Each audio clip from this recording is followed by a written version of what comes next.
Through the looking glass যখন আমরা পড়ব কিছু বিষয়কে আমাদের জানতে হবে। থ্রু দ্য লুকিং গ্লাসে একটি কবিতা রয়েছে, সেই কবিতাটি ননসেন্স পোয়েম, মানে লিটারেচার টাইপ তো nonsense literature, through the looking glass হলো একটা nonsense literature.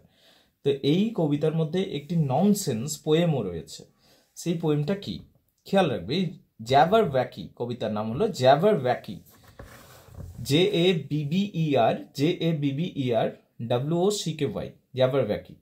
Luis Carroll used a number of words conveying absurd and ridiculous idea. আসলে লুইস ক্যারল অনেকগুলো শব্দ, অনেকগুলো ফ্রেজ ব্যবহার করেছেন যেটার মধ্য দিয়ে একটা অ্যাবসার্ডনেসকে বা রিডিকুলাস আইডিয়াকে প্রমোট করার চেষ্টা করেছেন।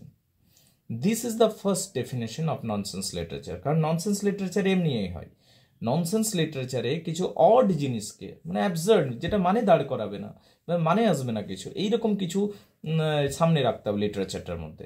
তো এখানে জ্যাবারওয়াকি নামক একটা কবিতা লিখেছেন, লম্বা চৌড়া কবিতা, ঠিক আছে, প্রায় 2 পাতা জুড়ে কবিতাটা হবে। তো সেটার কোনো মানেই নেই, এটা যেন কোনো একটা প্রাণীকে মেরে ফেলার কবিতা হচ্ছে, ঠিক আছে।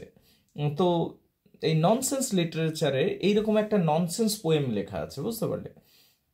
In fact Carroll used a language without meaning. এমনকি এই যে কবিতাটাকে ব্যবহার করেছেন, এই যে যে ওয়ার্ডগুলো ব্যবহার করছেন, যে শব্দগুলো ব্যবহার করছেন, সেগুলো কোনো মানে থাকছে না, এটাকে একদম ননসেন্স মনে হবে তোমার পড়ে, মিনিংলেস বলে মনে হবে, ঠিক আছে। হিজ পোয়েম জ্যাবারওয়াকির prime example of this category. তো যদি বলতে হয় যে ননসেন্স পোয়েম কি, বা তাহলে এমন একটা কবিতা যেটার কোনো মিনিং দাঁড়াবে না, মানে কবি নিজে নিজেই কিছু শব্দ বানিয়ে দেবেন, একটা কিছু অ্যাবসার্ড আইডিয়াকে প্রমোট করবেন যেটা কোনো সেন্স করবে না, সেই জন্যই কবিতাটা হচ্ছে ননসেন্স, বুঝতে পারলে। His poem Jabberwocky is a prime example of this category. এটা প্রাইম এক্সাম্পল একটা। Jabberwocky is a nonsense poem which is included in the book Through the looking Glass. এটা একটা ননসেন্স পোয়েম যেটা থ্রু দ্য লুকিং গ্লাস বইতে আছে। এবং কি, the poem Jabberwocky is about killing a creature called Jabberwocky. এখানে একটা creature রয়েছে যার নাম হলো জ্যাবারওয়াকি, একটা অদ্ভুত ক্রিয়েচার যেটা আসলে এক্সিস্ট করে না পৃথিবীতে। লুইস ক্যারল এটা কল্পনার জগৎ থেকে বানাচ্ছে। তো সেই প্রাণীটাকে মেরে ফেলার একটা কবিতা। There are many coined words in this poem. এই কবিতাতে প্রচুর কয়েন্ড ওয়ার্ডস পাই, যেগুলো আবার মিনিংলেস। ওই পোয়েমের যে কয়েন্ড ওয়ার্ডগুলো মিনিংলেস রয়েছে, ঠিক আছে। এবং তাই ক্যারল এটাকে খুব ভালোভাবে ব্যবহার করেছেন, বুঝতে পারলে। যেহেতু লিটারেচারটাও ননসেন্স লিটারেচার, তাই তিনি কবিতাটাকে একটা কবিতা রেখেছেন যেটা ননসেন্স পোয়েম ক্যাটাগরিতে পড়ে যায়। এটা একটা গুরুত্বপূর্ণ বিষয় ছিল, এটা আমাদের মনে রাখতে হবে জ্যাবারওয়াকি পোয়েমটা, ঠিক আছে। আচ্ছা, এর পরের অংশে যদি আমরা আসি, হুইচ ইজ কোয়াইট ইন্টারেস্টিং। এই যে কবিতাটা রয়েছে, এখানে অ্যালিস নামক একটা মেয়ের কথা পাচ্ছি। মেয়েটার বয়স কিন্তু তোমরা সবাই খেয়াল রাখবে 7.5 বছর, ঠিক আছে। আর কি, চিলড্রেন ফিকশন তো ইতিমধ্যে আমি আলোচনা করলাম। চেস বোর্ড কি করে হচ্ছে, মানে পুরো খেলাটার মধ্যে চেসটা কোথায় কোথায় ইম্পর্টেন্ট হয়ে রয়েছে।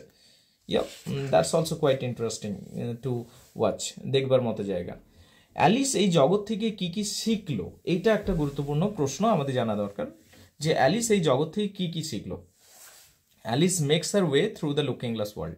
আমরা যদি জানি, পুরো উপন্যাসটা যদি পড়ি, চিলড্রেন ফিকশন রয়েছে এটা, যদি পুরোটা আমরা যদি পড়ি তাহলে জানতে পারবো অ্যালিস জার্নি শুরু করছে এবং শেষ পর্যন্ত সে কিন্তু বিভিন্ন অভিজ্ঞতার সম্মুখীন হচ্ছে এবং শেষ পর্যন্ত সে যেন কিছু শিখছে। সে tries to find help and friends several time. সে বারবার বন্ধু খোঁজার চেষ্টা করছে several time, and she is refused repeatedly. এবং অদ্ভুত ব্যাপার হচ্ছে, তাকে রিফিউজ করা হচ্ছে, প্রত্যাখ্যান করা হচ্ছে বারবার। As a little girl she believes that other will naturally help her. একটা বাচ্চা মেয়ে যেরকম ভাবে যে তাকে তো সবাই হেল্প করবে, কিন্তু এখানে আমরা দেখতে পাচ্ছি অ্যালিসকে হেল্প করছে না কিন্তু সবাই, ঠিক আছে। যেমন ও যখন টুডলেডাম টুডলেডির কাছে যাচ্ছে, ও যখন এই অ্যালিস যখন যাচ্ছে ওই যে ইউনো একটা সেলিব্রেটেড ক্যারেক্টার, অ্যালিস যখন যাচ্ছে হামটি ডামটির কাছে, so nobody is actually helping her, কেউ তাকে হেল্প করছে না। Her situation becomes increasingly strange and unmanageable. তার পরিস্থিতি আস্তে আস্তে আনম্যানেজেবল হচ্ছে এবং স্ট্রেঞ্জ হয়ে যাচ্ছে। সে পার্টির মধ্যে, সে একটা অদ্ভুত পরিস্থিতির মধ্যে, একটা এম্বারেস সিচুয়েশনের মধ্যে পড়ছে। At last she is compelled to find her own way. শেষ পর্যন্ত অ্যালিসকে আমরা দেখতে পাচ্ছি নিজের রাস্তায় অ্যালিস চলতে শুরু করছে, and rely on her own wit. এবং নিজের বিদ্যা বুদ্ধি এবং নিজের অভিজ্ঞতার উপর সে নির্ভর করছে। The lesson Alice is known that adult world can be cruel